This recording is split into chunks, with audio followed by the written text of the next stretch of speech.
નમસ્કાર મિત્રો, આજે સીધું ને સટમાં આપણી સાથે ગિરીશભાઈ જોશી જોડાયા છે, વરિષ્ઠ પત્રકાર. ગિરીશભાઈ, આપનું સ્વાગત છે.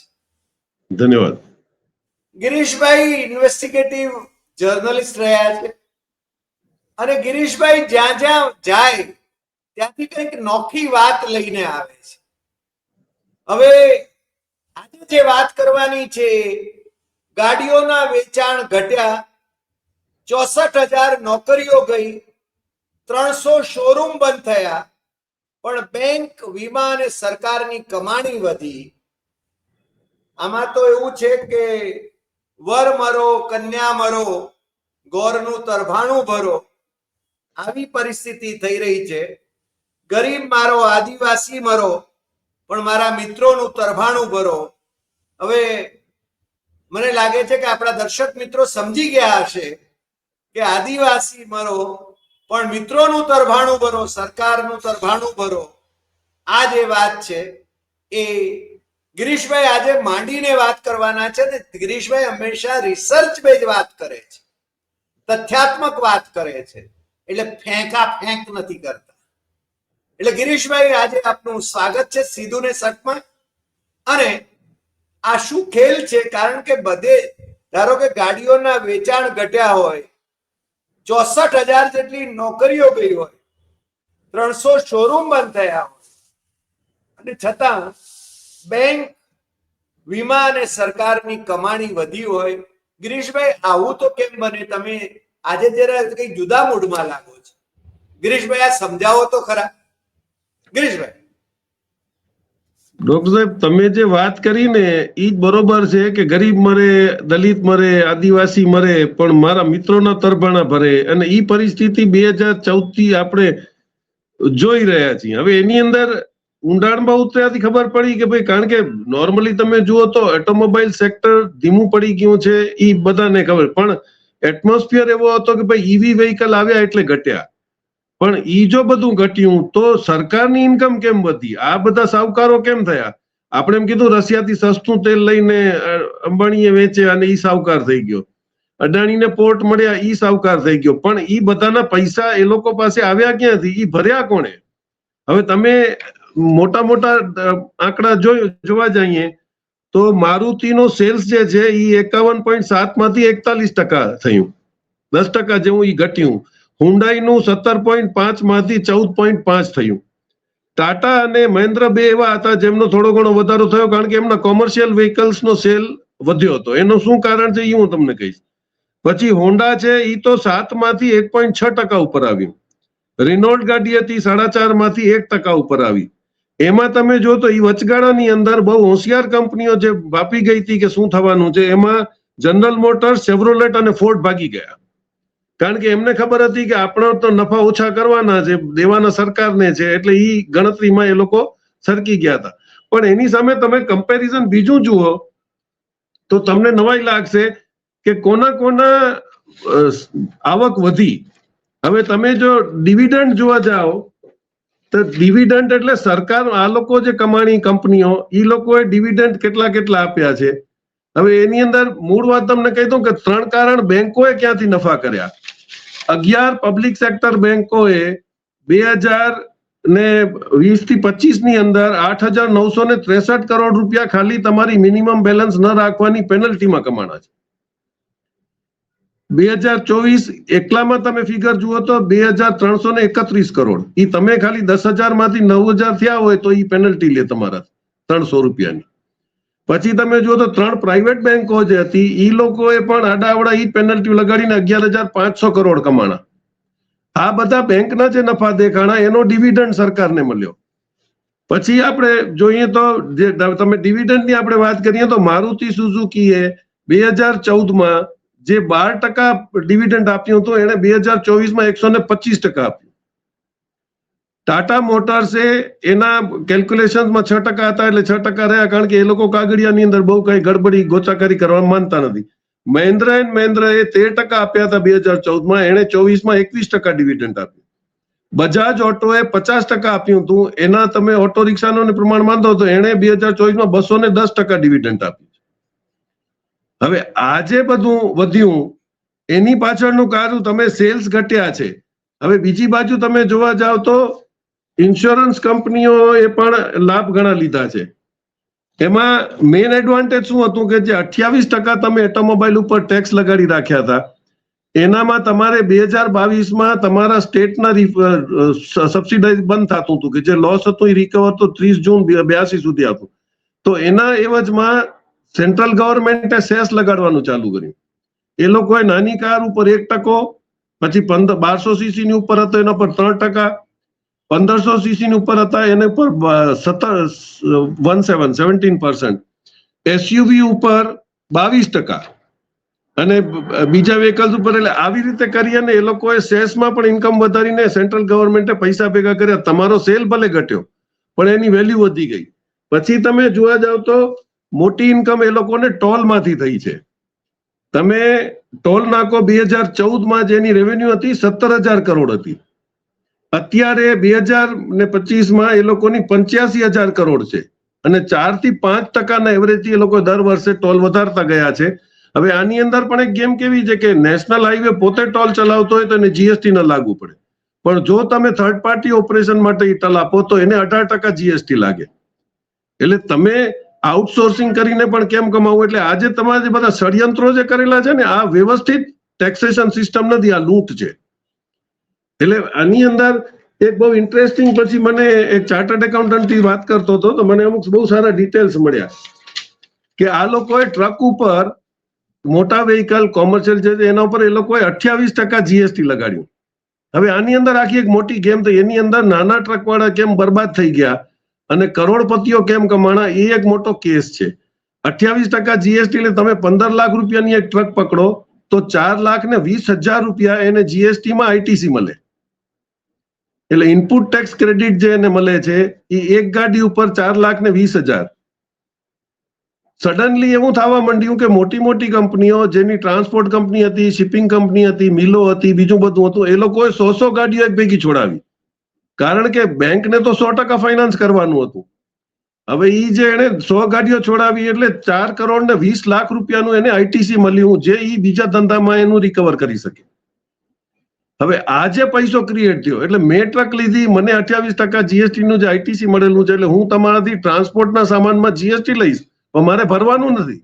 એટલે આખી પેરેલલ ઇકોનોમી ઉભી થઈ.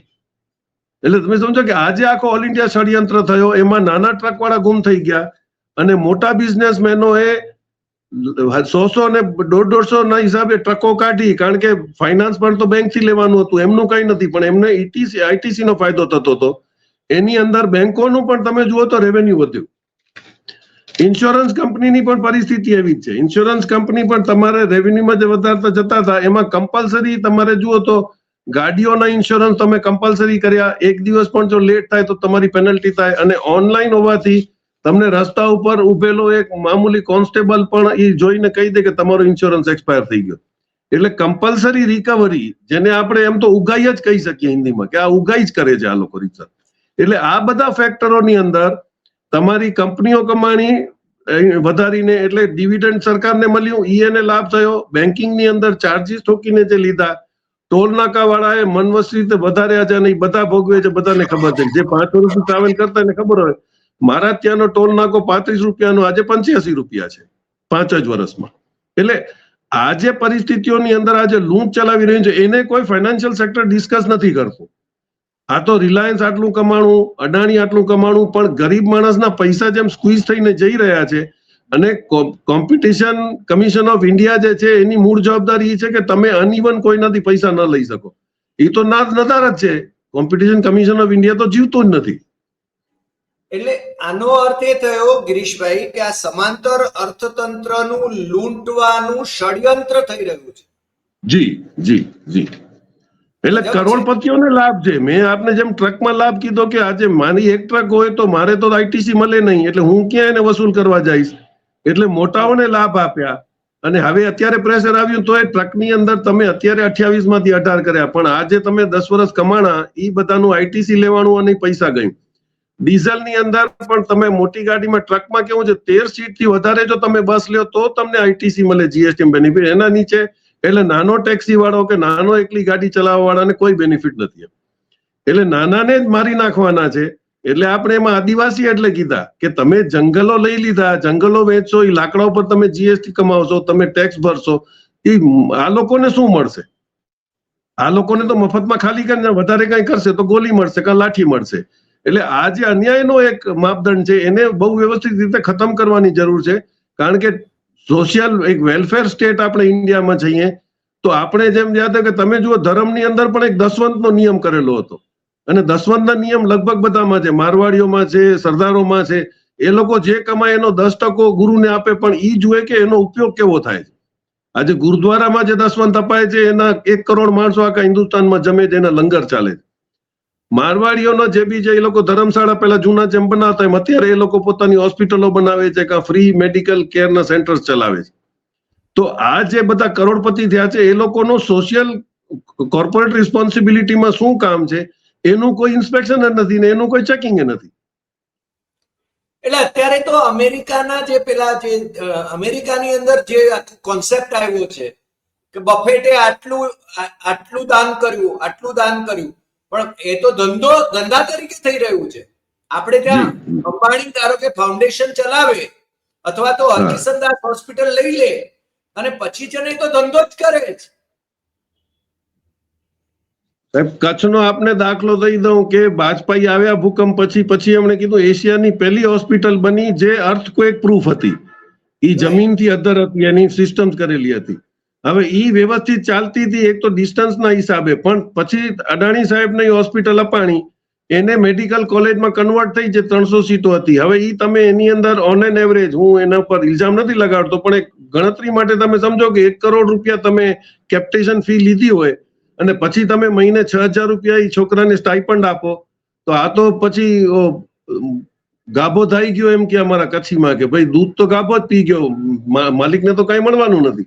અને એના પછી કોઈ ચેકિંગ નથી. ગવર્મેન્ટ હોસ્પિટલ હોય તો આરટીઆઈ કરાય, એના પર કમ્પ્લેન થાય, અને દર વખતે તમે જુઓ તો લોકલ મીડિયામાં હાઇલાઇટ થતું હોય.